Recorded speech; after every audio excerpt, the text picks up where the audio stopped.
Howdy, howdy, howdy. Okay. Still having to check for myself to make sure that the audio here is working as I kind of experiment around with this. So welcome. We're going to do a little recap of the week as per usual. That is kind of one of the reasons for doing a live stream for me is we deal with theological issues. We deal with, I think, issues that really do require, what's the right word here? We want to honor these subjects with the right amount of attention and time and effort. And so often as I sort through a podcast that I do, I realize there's a lot more to sort of cover. And so let me make sure I'm not getting the audio on my end. And so it looks like it's fine, but if you're here and you can hear me, let me know. Make sure, let's see. It is possible I don't have my headphones plugged in correctly, so there's always that. And so you leave stuff on the table, so you get to, so this is me kind of giving some of that some more time and attention. We do rehash some of the content, but hopefully not in a way that's redundant, more in a way that sort of builds on the conversation. If you've watched the Y-Files at all, I'm kind of stealing from their playbook because I really do like what they do. They release an episode, and it's usually about 40 minutes long, 45 minutes long, their episodes, but then they do like a 3-hour live stream afterwards. And so they take people's questions. That's what I want to do. I want to open up for questions, open up for more discussion. I realize my timing on this is awkward. It's middle of the day on a Wednesday. This is normally my day off. And so this is kind of the time that I have.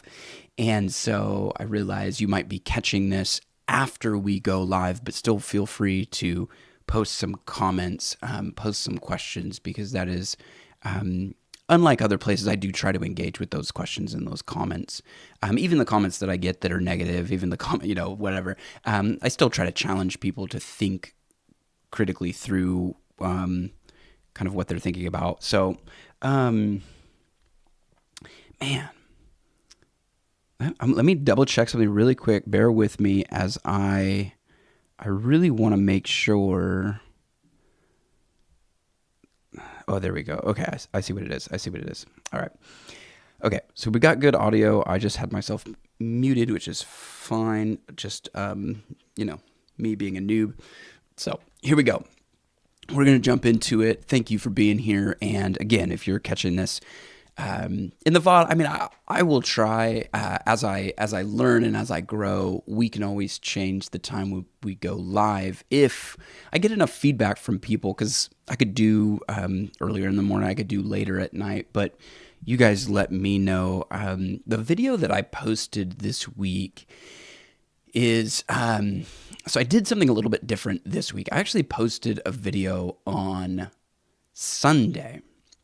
And this is, again, just part of being a new channel and kind of learning the audience. I used to post shorts on Sunday, and there does seem like there's an audience there on Sunday. And actually, I went to bed Saturday night, and I was listening to this Joe Rogan, Mike Baker interview on Israel. I don't know if it's going to play. If it does, it's not loud. There we go. Yeah, of course, I don't have YouTube Premium, so you get a free ad there. But the interview was really interesting in that everybody who seems to be talking, not everybody, that's maybe too much, but a lot of the conversation around Israel seems to miss some much needed context. Let me say it like that. So what was happening in this interview with Joe and Mike Baker is they're like, what's going on? Why is this happening this way? Why is this conflict erupting? Why is the narrative shifting around the conflict? Why? And I think they do a good job of kind of giving some context, but it just doesn't give enough context. And as I see people, chirping around on the internet about this, a lot of people just sort of cite, end of World War II, the British had sort of given the land back to Israel, and that's what started this conflict. And I'm just going, this conflict has been going on for thousands of years. But that doesn't seem to be part of the conversation. And so we needed to add that. We needed to add that to the conversation. And so I went to bed Saturday night thinking about that.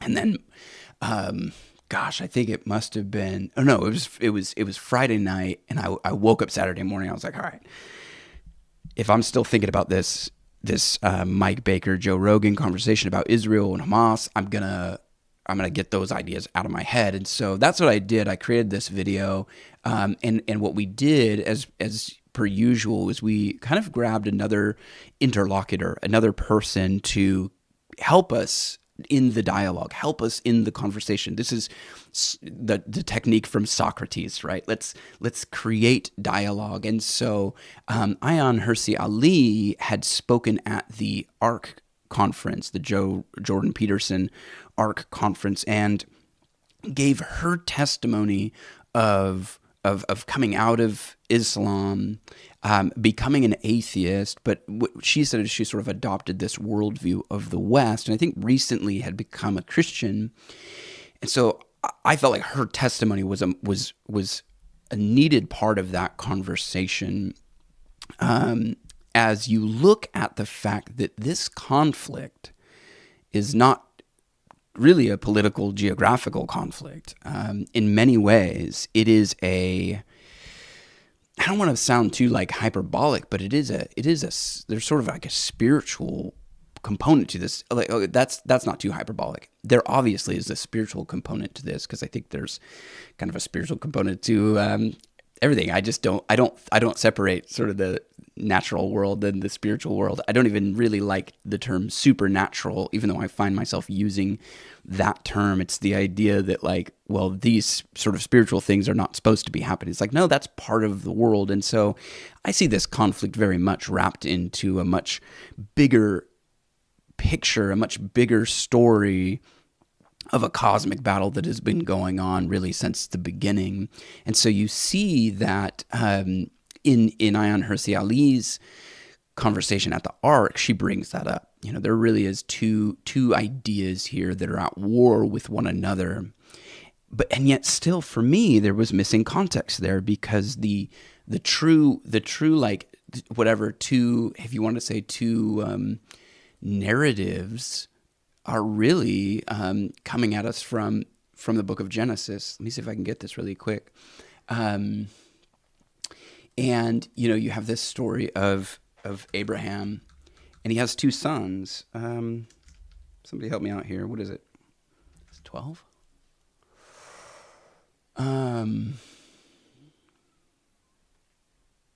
And so you have these two half brothers. You have Ishmael and you have Isaac. And this is where the title of the video comes. So Abraham is promised a son, and he gets old. And so his wife is Sarah, and her servant, her slave, is Hagar. And so Abraham ends up having a son with Hagar. And let me see. You shall call his name Ishmael. It's right in front of me. Help me out here. There it is. Thank you. And so he has Ishmael. He will live to the east of his brothers. He will always be in conflict with them. All that, right? That's the story, is that Abraham sort of falters on he falters in his faith about God's promise, has this child with a slave woman. Now, somebody in the comments, I thought this was really good. Let me make sure we're going to play another ad, I'm sure. Yeah, okay, great. Sorry about that, guys. But I thought, why am I getting all these? Am I not on? No. Where are the comments? Hey, you can get a transcript. Why is this strange to me? Why is this? Probably because I'm looking at my own channel. I don't know what all this stuff is. There's my comments way down there. Wow. That's silly. Why is YouTube doing this? Oh, because they don't want you to engage in comments. Here's a problem. I don't know, maybe, do you guys experience this? That there's a bunch of, I don't know, bunch of your watch history or something like that. I don't know if those are recommended videos in there. And then the comments are way down here. That's an unfortunate thing. We should tell YouTube not to do that because we're here to engage in dialogue. I think YouTube is a good platform for engaging in dialogue. That's why I continue to use it. But someone pointed out in the comments that Hagar being a slave would have meant that her son is the slave, and so would not have inherited the promise of Abraham because Ishmael was the son of a slave woman. And I thought, okay, that's even part of the context that we need to hear. I hadn't thought about that. And yet, let me see. I think it was this Ayaan Hirsi. I'm sorry if I'm getting your name wrong. I thought this was a great comment.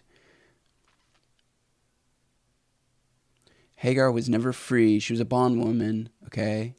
And, Ishmael was born a slave. So he wouldn't have inherited the promise of Abraham. And yet, when we look at Genesis 16:11, God still, in a way, extends the promise of Abraham to Ishmael, the son of Hagar, the slave woman. There's something to that, right? I mean, there's something.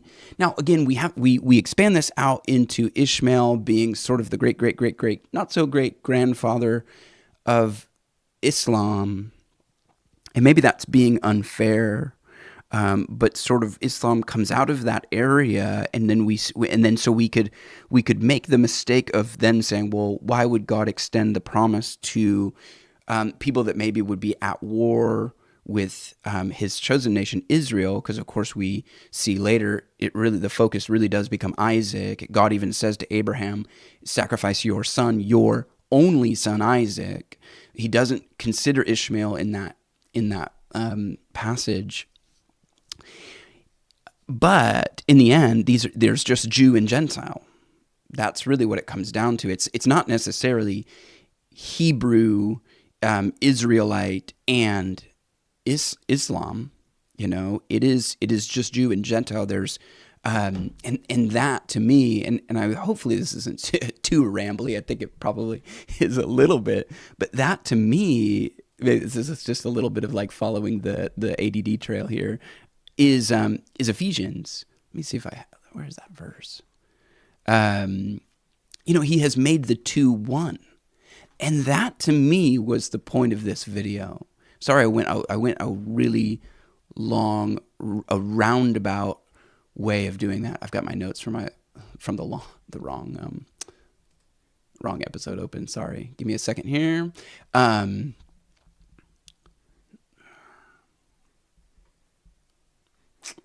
do I do this? Man, I always find this to be hard, but okay.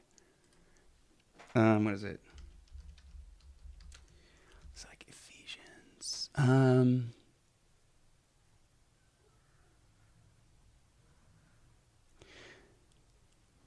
Yeah.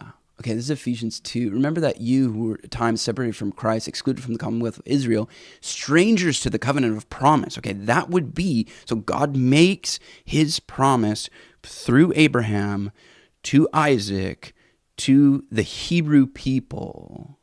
And so the Gentiles then were sort of outsiders. They had the option to come in and to be a part of God's family still. I mean, it's always been that. It's always been a universal invitation. But so the Gentiles were sort of these outsiders. But in Christ Jesus, you who were formerly far off have been brought near by the blood of Christ. For he himself is our peace, who made both groups into one and broke down the barrier of the dividing wall. Now, I know that today, as we think of the conflict in Israel, we think of these two groups. If you were to think of these two groups as sort of the Hebrew people and Islam. I'm sorry. What am I trying to?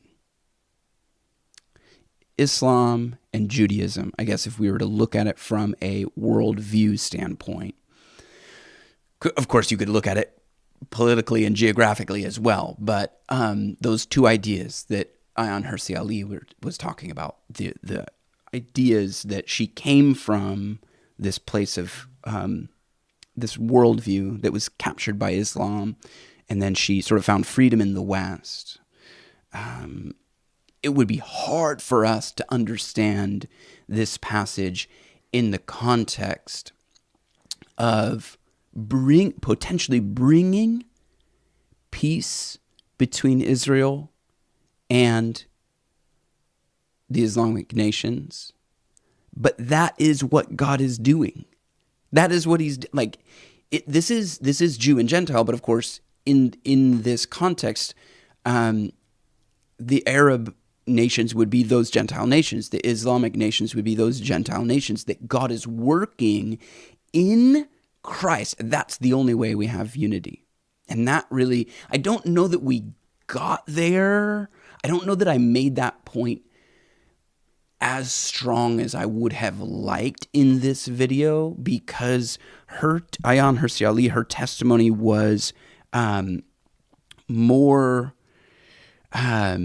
about life and death, and so I took that theme and I used that theme. I was not thinking as much about bringing peace to these two groups, and so I think Ephesians 2. This whole section, but Ephesians 2, 12, 13, 14, bringing the two groups together and breaking down the barrier of the dividing wall between Jew and Gentile, that is ultimately the hope for this conflict. And ultimately, it is only Jesus that can accomplish that. So hopefully, if you found that helpful, if you didn't see this video, you can go back and check it out.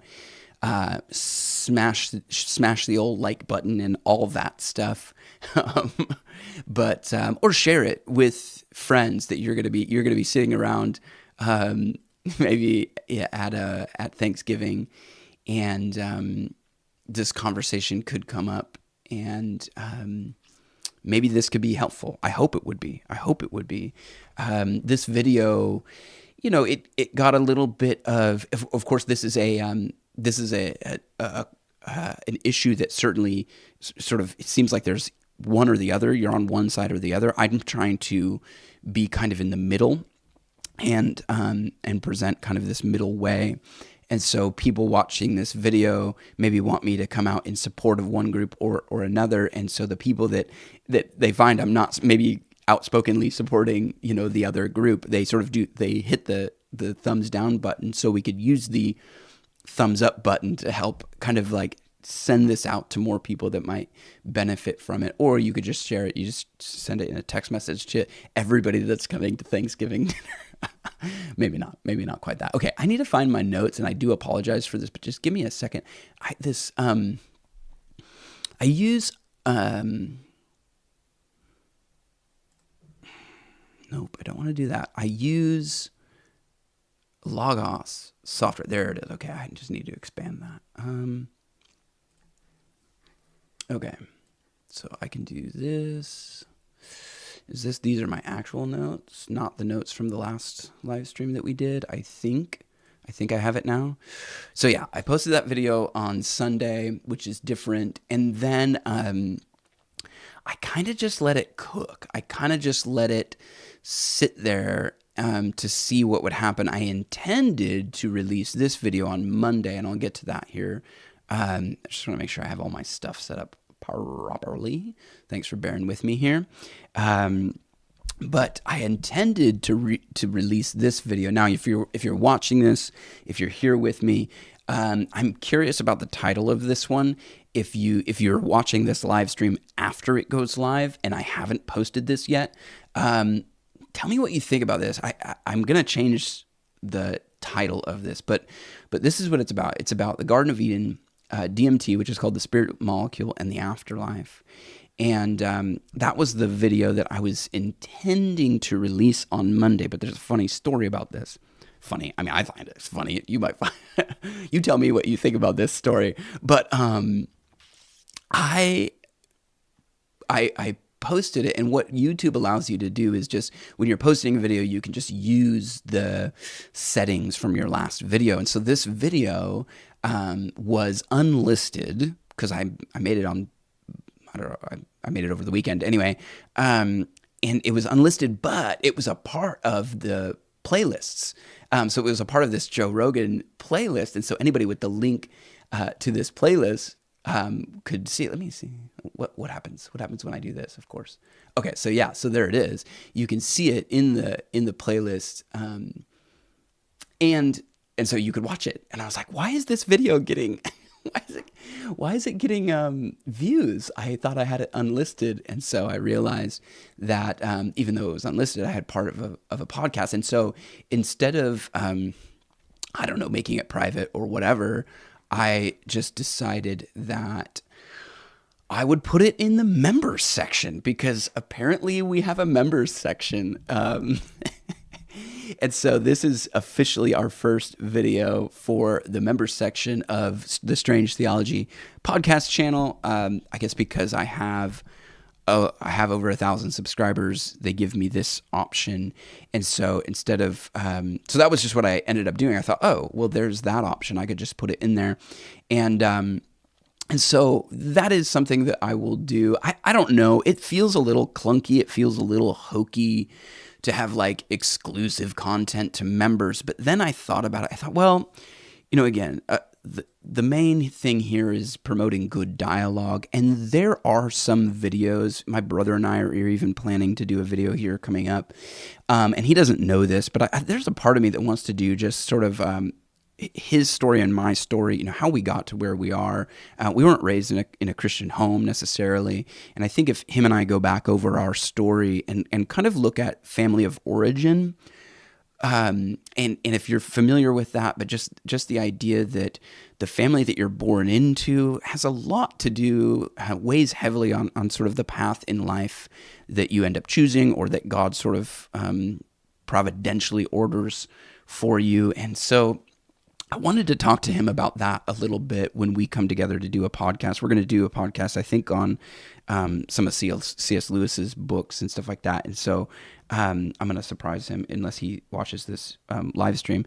I'm going to see if he wants to talk about some of our family of origin and stuff. And I thought, well, that's one that I think I would put in a members section, because as the podcast grows, as more people find it, that would not be something that I necessarily want to release to just anybody on the internet. It's a very personal, testimony, a very personal story that I would rather just share within a community of people that, I mean, I guess it seems bad.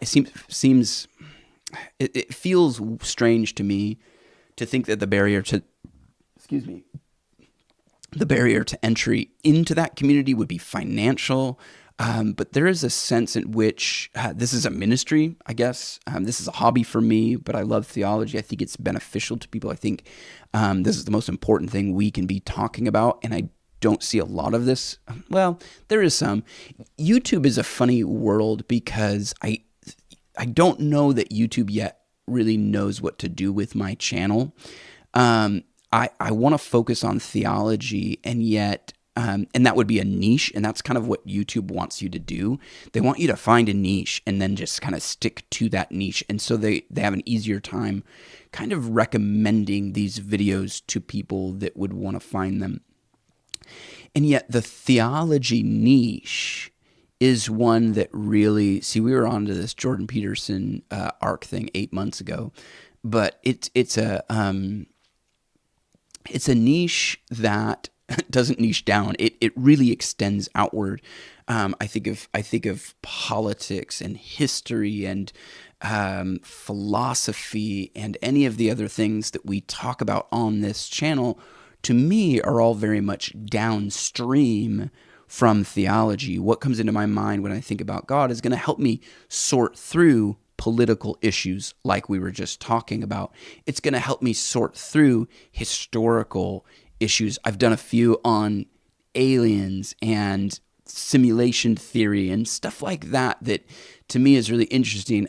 Even other religions, the Skinwalker Ranch video, I delved into the LDS church, and shout out to Lauren if you're watching this. I think that's how Lauren found this channel, and I've appreciated you being a part of here and the comments that you've shared and others have shared to bring context. And I think it was this video. I remember reading your comment and I just thought, oh man, that is such a good, helpful piece of context that I would not have because I didn't have your same story. But she came in and she shared part of her story, and it really did help. Like when you think about the LDS church and how they sort of have this progressive, prophetic revelation and what they might be thinking about doing with Skinwalker Ranch. If you haven't watched that one, check it out for a second and give it a shot. But so you find that theology really does touch on all these things. Now, YouTube, what I think YouTube wants me to do as sort of as I do sort of, air quotes here, Christian theology, is to do apologetics. That's most of what I see happening on the YouTubes. Is if you're doing Christian content, it's this tit for tat Christian apologetics response videos, which I though the content that I make is kind of adjacent to that, I really do try to resist the urge to create reactionary content. I want to create dialogues. And so for me, I really do think that theology touches on a whole lot of other things. And so I'm not sure that YouTube really knows what to do with this channel. But anyway, long story short, as we grow, there's going to be some stuff that I think just does belong in kind of a members only section where the people who join in membership really do support the ministry that's going on here. And I don't know. I maybe, one of the things I'm familiar with is Discord. We could have a Discord server. But anyway, this is our first official video that's hanging out in the membership section of the channel. First thing I did was I did a post, but there it is. I think the lowest that they allow you to set it is $4.99. Maybe somebody can help me out with that because this is all new to me. But I think that's what it's set at. So that video is hanging out there, and I plan to release that on Monday. And like I said, I held off on that, and I kind of stumbled upon this idea of the members only section because I had released this video on Sunday, and I wanted to see what was going to happen with it. So by the time it came time to release this video on Monday, I thought it was going to interrupt kind of what YouTube was doing with this Joe Rogan, Mike Baker, Ayaan Hirsi Ali conversation that we were having. And I wanted to give this the time and the attention that it needed to find its audience. And so I didn't release this video, but this will come out on Monday. And then what I'll do is my schedule's so weird, but if I can continue to be 1 week ahead of schedule, that's just the way it'll go.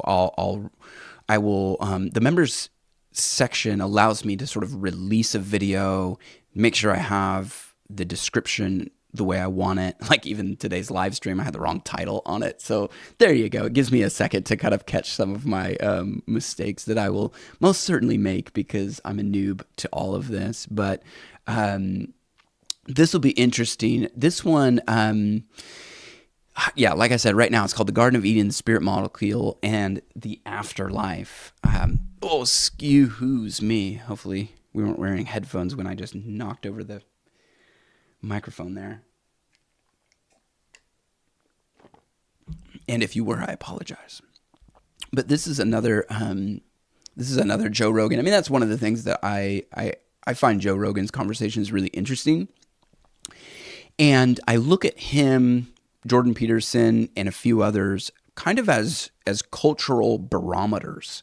And I hear what's going on the Joe Rogan podcast, and I have to wonder if the conversations that are happening on Joe Rogan aren't really just happening all over the place. Because I mean, his podcast has millions. I mean, millions of people are listening to that podcast. And so even if they're not thinking it, of course, after they listen to Joe Rogan, they start thinking about it. And so it really is a funny phenomenon that's going on in the world today where I really think as you listen to Joe Rogan's podcast, you get a sense of where culture is.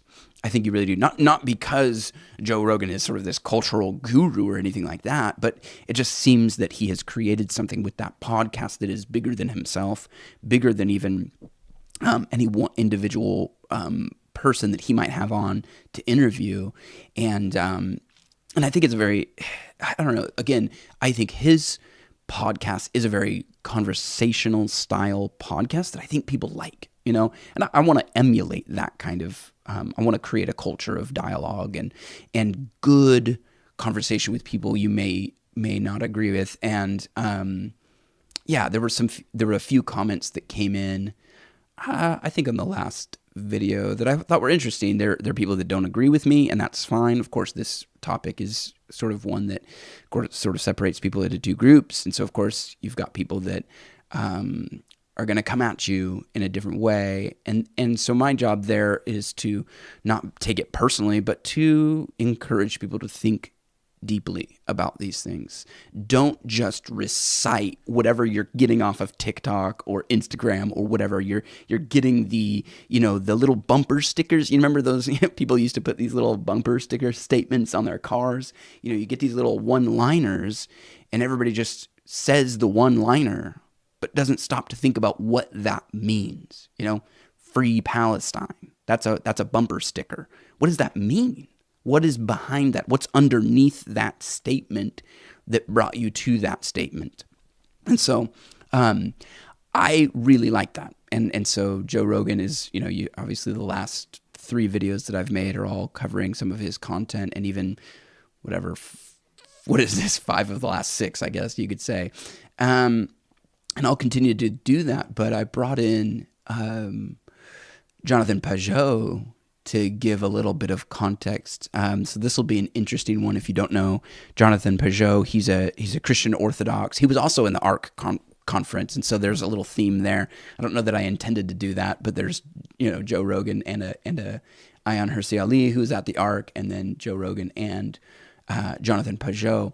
The question that Joe, and it's Graham Hancock and Joe Rogan again, the question that they're sort of looking into is DMT, dimethyl, whatever, I forget what it is, but it's a substance. It's available in nature, and in fact, our bodies carry DMT, but it's not active. It's not generally active, and so because your body breaks it down and metabolizes it, and for DMT to be active, you have to do some machinations. You have to do some weirdness, and so the question is, when you do that, so it's a natural substance, and people use it, and they have these psychedelic experiences. In fact, if you go to the Sean Ryan, let me see if I can do this really quick. If you go to Sean Ryan's YouTube channel or his podcast, if you're not familiar with Sean Ryan, he's a former CIA analyst, I think, but he has a testimony on his podcast about his experience with this is actually how I found his podcast. And his testimony is that it helped him get over PTSD, using DMT. I'm pretty sure, was it ayahuasca? Or is that the same? Yeah, DMT is what's in ayahuasca. Okay. He has a testimony about how DMT, and if I got that wrong, let me know, because I don't want to get that wrong, but I do believe that that's the active ingredient. I thought this episode was so interesting. Hopefully it's muted. Okay. Sorry, give me a second. give me a second for my my sort of ADD to catch up here. Sean is recovering from some pretty serious PTSD and goes and takes this treatment and finds a lot of help from it. So he's actually being interviewed there by his wife. And I believe it says the title of this, and if you want to look it up, I'll also, I can also link it, but it's The Guardian Angel Who Guided Me to Become a Warrior of God. This story is actually pretty wild. He's on this. I'll just let you guys watch it, but it's literally like a guy showing up while he is on this sort of spiritual quest who really challenges him to own up some of his stuff. And it was really healing for him. And in the Jonathan Pageau episode, they actually covered that a little bit, that some people have this testimony about DMT really kind of opening them up to the possibility that God exists. And maybe that there's even a loving God out there who loves you and is pursuing you. And some people are actually finding faith in this. And I think it was in the Mysterious Origins of Christianity, because they talk about similar things when it comes to ergot and the psychedelic influences of ergot on some religions. I have a friend who became a Christian after being on LSD. And so it does happen, but that opening you up to the possibility of maybe receiving clarity about God and how God made you and stuff like that, does it also open you up to kind of influence from just sort of here's that word, supernatural or spiritual realm, which is not always benevolent, it doesn't always have your best interests in mind. And so we have to realize that. So that's the question there behind the episode on DMT, the spirit molecule, but it's in the context of our origin and our future. So that's where the Garden of Eden and the afterlife come in. I thought about calling this, because they're actually talking about Atlantis, but as people talk about Atlantis, I always think, okay, I think they're really looking for the Garden of Eden. It could be Eden, Atlantis, DMT in the afterlife, something like that. So let me know if you have any thoughts on this, on the title of this before I release it on Monday. Let me know. I'd be interested to get your feedback, but it would be the Garden of Eden is sort of juxtaposed to this idea of Atlantis. But the idea of Atlantis seems very humanistic to me, which would make sense within the cosmic battle. So you have this Garden of Eden motif, you have this Atlantis motif, but then you also have this DMT afterlife motif, where what they're asking is, does DMT, because of its ability to sort of open you up to maybe these realms of possibility that you wouldn't have been otherwise available to you in without that, is it possible that it will help people cope with human mortality? People that are, it's kind of a serious topic, but like people who are terminally ill, who are terrified of death, and who are maybe suffering a lot of pain. And I think certainly those people who are suffering pain, there is something to that. But for me, in the back of my mind, the question is, how much fear and pain should we be alleviating from this life? Or is there a clue there? Fear and pain actually become a clue that there is more to this life than just the physical realm. And that's where Jonathan Pageau comes into the conversation to give us some really much needed context there. And I thought that was good. I just had a thought there for a second, but because DMT being just a natural substance, does it really have the power to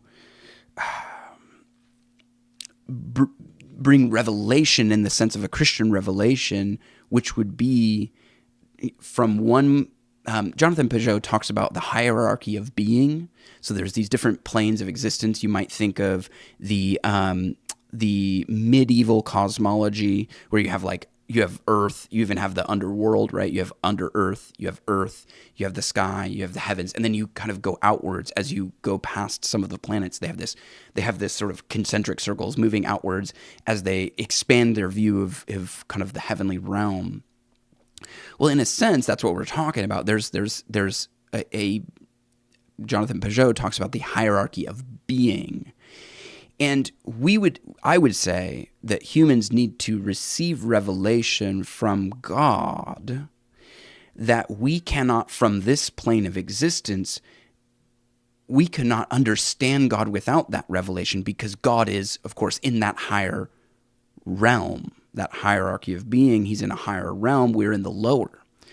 So, and you can think about it just this way. My brain is finite. My mind is finite. I'm limited by the natural world.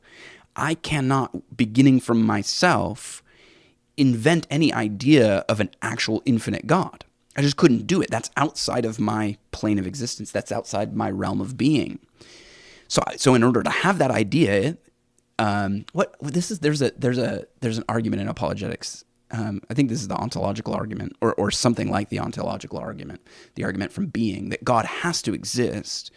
In a way, God has to exist for us to have an idea about God, because we couldn't invent that idea the way it is. Infinite personal God? No, that doesn't exist. We live in we live in three-dimensional space. That would be like a two-dimensional person, which I know don't exist, from a two-dimensional realm, inventing the idea of the third dimension. They just couldn't do it. They're limited by their reality. They're limited by their hierarchy of being, the plane of existence that they live in. Or if you want to think of a literary analysis, and I did this with the Eric Weinstein interview with Joe Rogan, is actually this one explains it really well. You think about how could Harry Potter ever get to know J.K. Rowling? J.K. Rowling lives in a different plane of existence than Harry Potter. Obviously Harry Potter is a made-up character. I get it. But J.K. Rowling could introduce herself to her characters in her book by writing herself into her book. So you have this hierarchy of being. You have the realm of being that Harry Potter exists in. You have the realm of being that J.K. Rowling exists in, the author. And so that's essentially what God has done for us. He has revealed himself to us from that realm of being. Okay, Howard's here to give us some context. The precursor for the judgment of Babel. Ooh, was such then? Okay, Howard's question, was such then a precursor to the judgment of Babel? Talking about, are we talking about DMT, or help me out there? Because I just went on a big rant, and maybe I think I lost my train of thought there to understand what your question is. But, Atlantis? Is that the question about Atlantis? Oh, probably.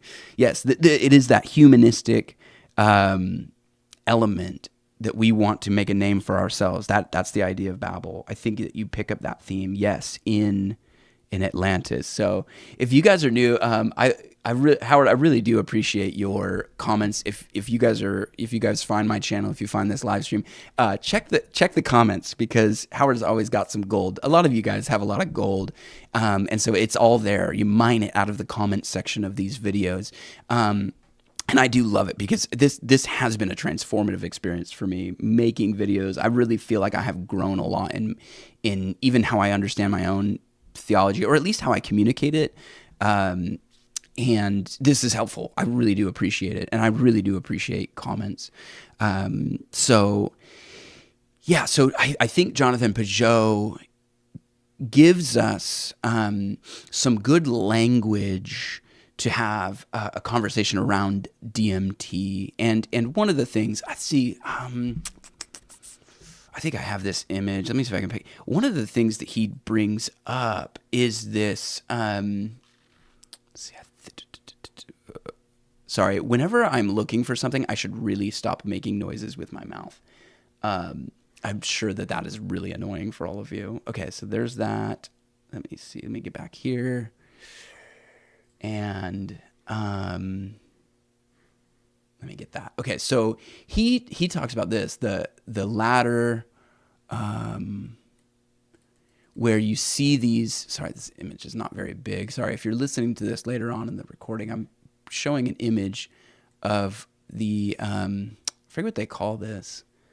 Anyway, it's a bunch of monks on a ladder ascending to, really their focus is Jesus, and yet there's these demons pulling them down. And the idea here is that the ascent that we're looking for, I had mentioned that DMT might help people in the afterlife or who are suffering from pain. The idea here is that the DMT becomes the naturalist, reductionist, secular answer to what is otherwise gained by a disciplined life of holiness.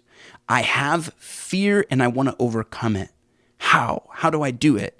Well, the modern naturalist who reduces everything down just to matter, who lives in a secular world, who approaches everything from a secular framework, is going to say, well, what's the pill that I can take to help me get over this fear? What's the sort of natural substance? I'm looking for all my answers come from the natural world. Okay, I'm worried about death. I'm worried about what might happen in the afterlife. Is there a pill that I can take that would help me overcome that fear of death? No, it is found in the disciplined pursuit of holiness whose object is knowing Christ. And by knowing, what I mean there is not just intellectual knowledge, but the knowing of, the intimate relationship with the very real person of Christ. And that's not easy. like sorry to burst everyone's bubble, but the disciplined life of holiness is not easy, but that's the challenge. We cannot, and I think so the warning there is that DMT comes in and it's an easy out, could it be beneficial? Yes. I hope it could be, as like a medicine, as a therapy to help people. Sure. I always want people to get help. And look, I'm all about like natural medicine and stuff like that. I mean, I love that stuff. I think that's great. But I do think that there is a place for the disciplined life of holiness. Justin's Morning Coffee, shout out to this guy on Twitter. Thank you for this post. This is awesome. He's looking at the vices, and then he compares them with virtues. Gluttony to fasting, lust to chastity, avarice to almsgiving, sloth to vigils, sadness to singing. I thought this was really interesting. I need to dwell on this a little bit more, but this would be my thought here. As far as the disciplined life of holiness, there are these disciplines that we need to pursue, and each one of them sort of has its corresponding vices that really entangle us. I'm going to try to post that and see what happens. So there it is in the chat. But yeah, I thought that was a helpful idea when it comes to, okay, so how would I pursue the disciplined life of holiness? Certainly there's spiritual disciplines. There's a Foster book, Celebration of Discipline. Is that Foster? What am I thinking of? I thought this post was interesting too, and forgive me as I just sort of bounce around here. And Howard, maybe I could dive more into your question there, in something that's upcoming. I'm working on a few things, but hey, and if you're still here, I'm live streaming, but I know that some of you are watching this after the fact, and so this is just a time. I'm a little more casual. I'm a little more scatterbrained. I hope that's not too annoying. I also do apologize for the lack of light. Oh, there. I didn't have one of my lights on. I just caught a picture of myself here, and I realized that I was kind of dark. It's a dark and cloudy day. So, not as much natural light coming into the room. But I do think that there's something to this post here from Blurry Creatures as well when it comes to this conversation about DMT, even the afterlife, Atlantis. I think that, the Atlantis question is really a question of origins, which I think is maybe separate. But when it comes to how do I, as a Christian, I believe God has put us here as stewards of the earth. I believe that there are plants, there are things out there that are beneficial for us. We should be good stewards of that, but we should approach these things with wisdom, which maybe goes back to the last post that I just shared. You need virtues to guide you. Excuse me. And we've lost the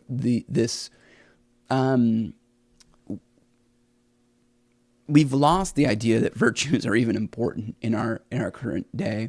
And I guess these are not, he lists 8 here. They're not all virtues in the classic sense of virtues, wisdom, courage, and all that, but virtuous things, I guess.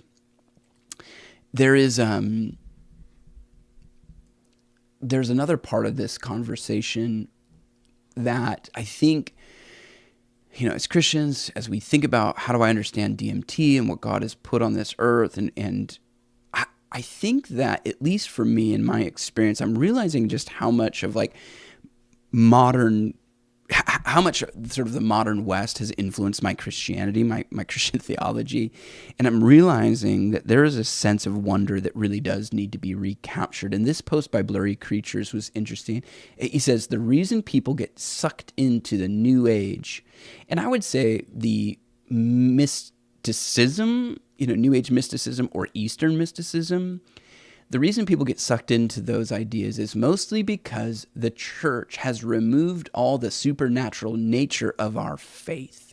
And so when it comes to the question of DMT and things like that, do we even engage? Or do we just say, no, that's evil, walk away? No, no touchy, bad, and we approach it with a lot of fear and skepticism rather than with maybe a more open mind. Our Christianity is stripped of all its power in most churches, and so the people simply go looking for a spiritual experience elsewhere. I would agree with that 100%. And so with that in mind, just real quick, if you're watching this, I'm gonna do a video. I thought I was done with the Nephilim conversation, but someone shared with me this video from Inspiring Philosophy, and it got me right back into it.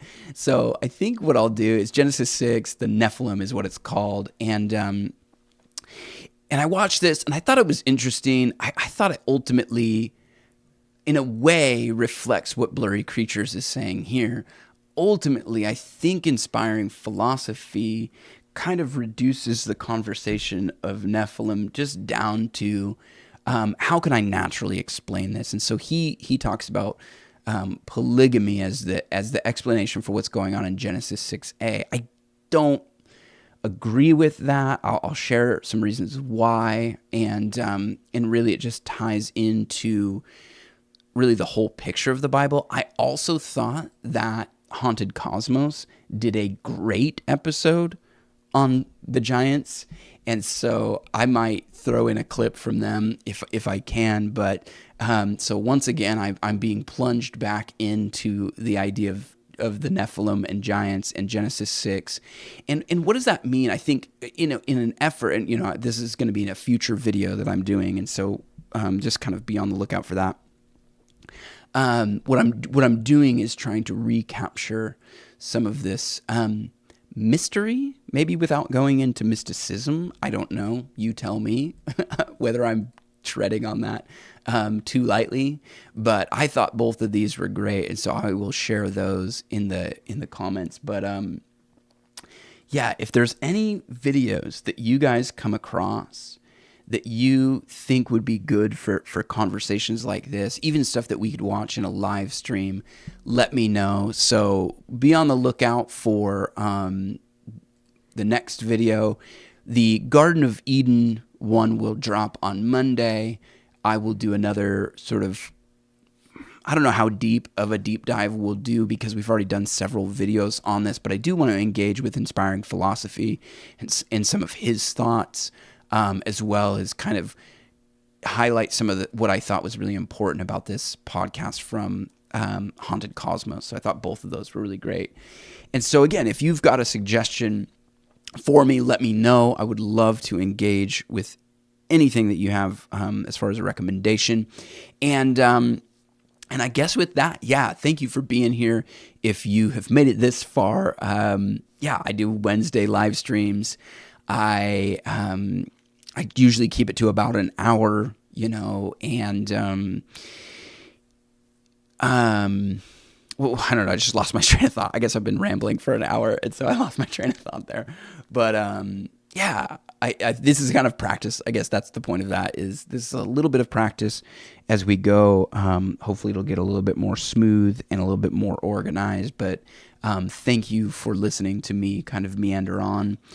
And I do appreciate it. So share this show, share this podcast with your friends. Any of these videos that you thought were interesting, helpful, beneficial, meaningful, share those with your friends. And I look forward to catching you in the next one. Thanks, guys.